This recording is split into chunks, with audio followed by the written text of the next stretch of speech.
在澳門，非遺是餐桌上的煙火氣。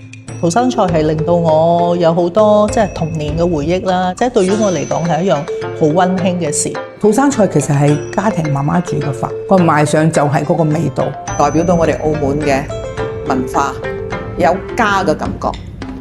而家係上機先食㗎嘛，我哋好多人會識嘅葡國雞啊、免治豬肉啊，或者大雜燴啊，土生葡菜止唔止得呢10款、30款？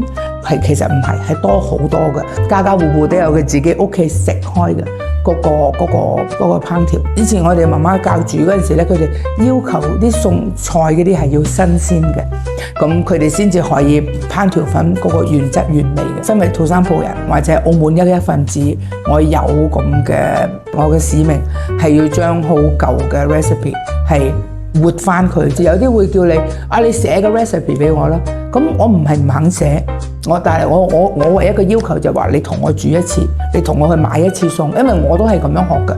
我好開心就係話我個孫雖然得佢7歲，佢肯入街市買餸，佢想自己去煮嘢。第一道菜佢學嘅就係整麵節。土生葡菜入咗一個非遺嘅國家級嘅非遺，俾我哋啦土生葡人一個鼓舞啊！我堅持落去呢樣嘢做教土生葡菜，俾我一個堅持咧就係、佢哋學完，佢哋就會話我聽，原來土生葡菜係咁。我都希望教新一代啲學生嘅，佢哋可以變化多啲。但係我哋要記住 original taste， 每一道餸都有佢嘅歷史價值喺度。因為土生葡菜唔係一個好似法國餸咁，你會擺得好靚靚。屋企食飯邊度會擺得好靚嘅啫？以前只有食飽屋企人，一家人食飽就得㗎啦。要求佢哋返屋企煮飯俾屋企人食。俾佢哋感受到佢攞嗰個心去學呢個餸，亦都俾屋企人去感受到土生葡菜。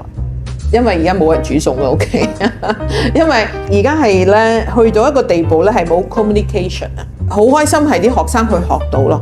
澳門土生葡菜其實就係東西文化交匯嘅一個好重要嘅象徵啦。咁我哋亦都係澳門土生葡菜嘅保護單位啦。我哋已經有一個系統啦，一個幾健全嘅一個系統咁樣去做。咁當然教育培訓一定係行先嘅。我哋都會揾一啲唔同嘅土生葡人嘅家庭嚟直接去教我哋咯，咁個精髓就可以保存得到咯。咁除此之外咧，其實我哋喺教學餐廳，咁有一多就嚟失傳嘅，咁我哋就救翻佢。我就揾咗啲師傅啦，去睇翻啲舊嘅食譜啦，咁我哋就將呢一樣嘢呈現翻出嚟。咁所以除咗可以食得到、聞得到、睇得到，我哋喺大灣區同埋喺其他地點，我哋都有好多合作夥伴嘅，學多啲關於澳門歷史、澳門土生文化。不刻意的調味，不散場的溫情，是土生菜最珍貴的傳承。這味道是澳門，也是世界。